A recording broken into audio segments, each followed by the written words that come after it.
everyone. I'm Donna Bush with your CIG TV News Update. Glad you could join us as always. Lands and Survey Department officials are addressing any potential concerns from the general public as it relates to the recent unusual high tides and the earthquake earlier in September.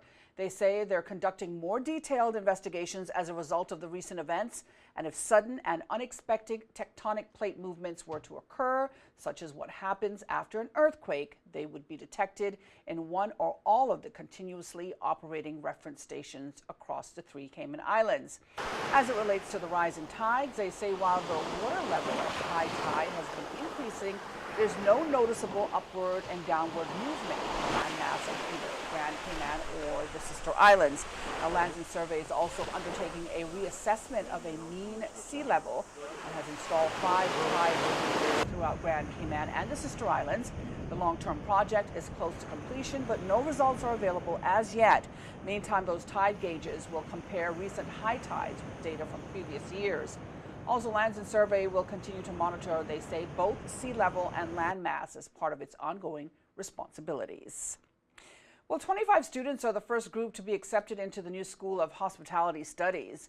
The launch was held in late August, but Minister of Tourism, the Honorable Moses Kirkconnell, in the Legislative Assembly on Wednesday morning, shared full details of the school with his colleagues. It has been specifically designed to provide Caymanians with the necessary training and skills to not only take up front-facing positions in the hospitality sector, but to prepare them to become qualified professionals with a clear path for employment and advancement within the tourism industry.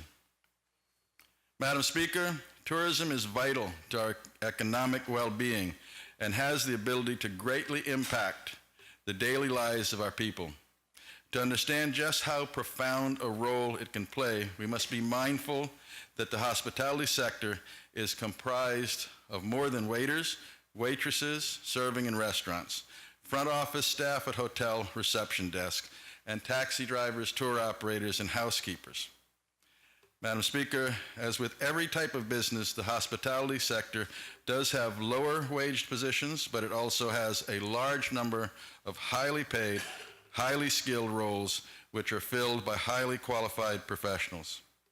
Consequently, the goal of the Hospitality School is to develop and inspire future professionals who, based on market demand, can play a greater role in the future development of this industry. And the school offers industry-recognized and accredited hospitality courses that will train, certify, and inspire students for rewarding careers in the Cayman Islands tourism and hospitality sector. A donation made to the Legislative Assembly back in July of 1972 by the Girls Brigade is now back in the public eye. The presentation was made by 2 members of the Girls Brigade and Miss Olive Miller, President of the National Council and International Vice Patron. Receiving the glass memento displayed in a special case was Speaker of the House, the Premier, and Deputy Leader of the Opposition. Now, the crystal sculpture was brought to the islands by Sir Cyril Black, a British MP and International Vice President and Treasurer of the Girls Brigade 42 years ago. The artifact symbolizes the purity and aspirations of young people. The gift sat in the LA's back office until it was remembered by Miss Olive, who then put a plan in place to make the sculpture available for the public to see. Speaker, the Honorable Juliana O'Connor Connolly, assured the girls that this time around the sculpture would be put on public view, thereby fulfilling its original purpose. Well, labor and pension officers from the National Workforce Development Agency will be on the BRAC next week conducting site visits, meeting with employers and employees, assisting job seekers and employers to register online, and assist job seekers in completing the intake process. They will also hold a number of workshops at the Cayman BRAC Public Library. Now, to register, you can give them a call on 945-3114. That's 945-3114. As always, if you missed today's news update, you can get all the details on our Facebook and YouTube pages. We also invite you to tune into Radio Cayman's For the Record show in the mornings from 7:30 a.m. every Monday, Wednesday, and Friday, and Talk Today weekdays at 12:15.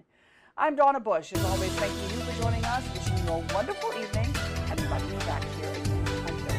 Until then, bye-bye.